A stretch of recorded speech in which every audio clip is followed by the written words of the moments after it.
want to move on to our next topic, which was actually inspired by, I don't know if any of you have seen on YouTube, we have what we call these confession corners, where we take confessions from our audience based on a prompt and then we read them out loud. It's a lot of fun.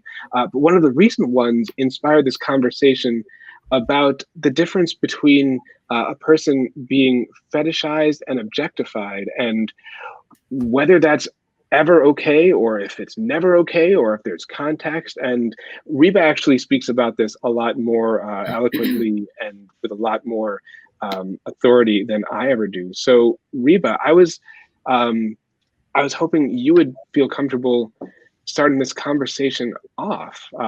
Can I bring you on screen to, let's start with objectification. How would you define that, and what are your feelings on how that's applied to you in your life? Well, this is interesting. I'm not sure if the dictionary definition of objectification is the same as the way I take it. So I'm guessing the definition of objectification is treating someone like an object, like they're not a person in a sexual way. You're just a sex toy for me, for instance. I, however, receive objectification as your outward appearance is turning me on, and that's hot. So I'm a person who likes to be objectified, for instance, and we were talking earlier about objectification having a negative connotation tied to it.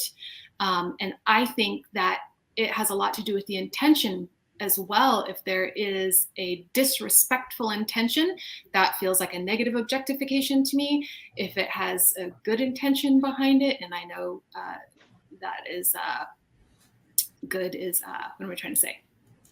The word is escaping me, but it's personal. If someone's intention is good or not, what feels good to you or not. Is that what you were wanting an answer to?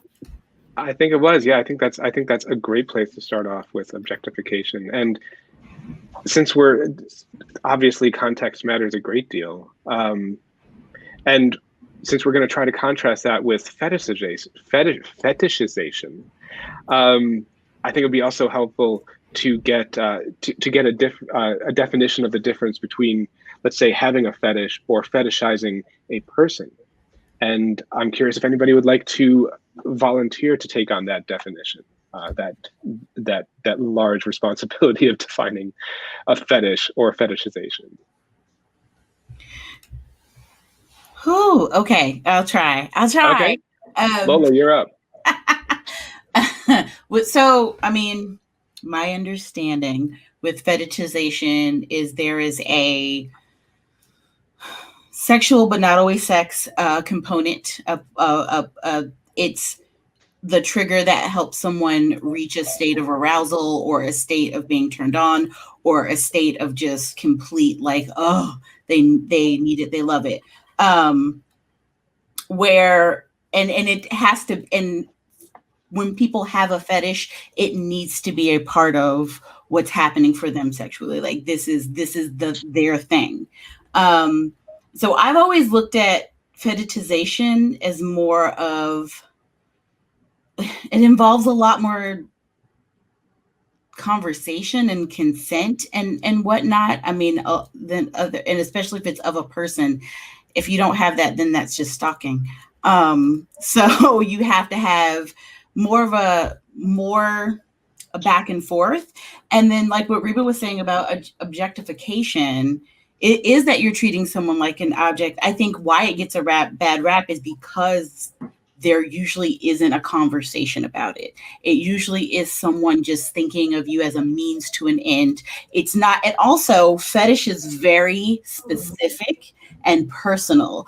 Objectification could be anything. So you are a means to an end, and if you are not going to be that means to an end, then somebody else will.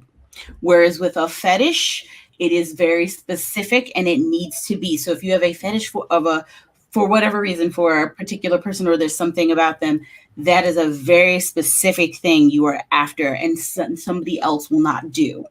And those are the things that kind of divide it. Is I think, and I do think you can have objectification as part of a consensual experience, but I think in general, how it's used out in the world, out in the wild, is that it's, you know, you're either good face, good tits, good legs, great ass. Like you're pieces, you're not a whole.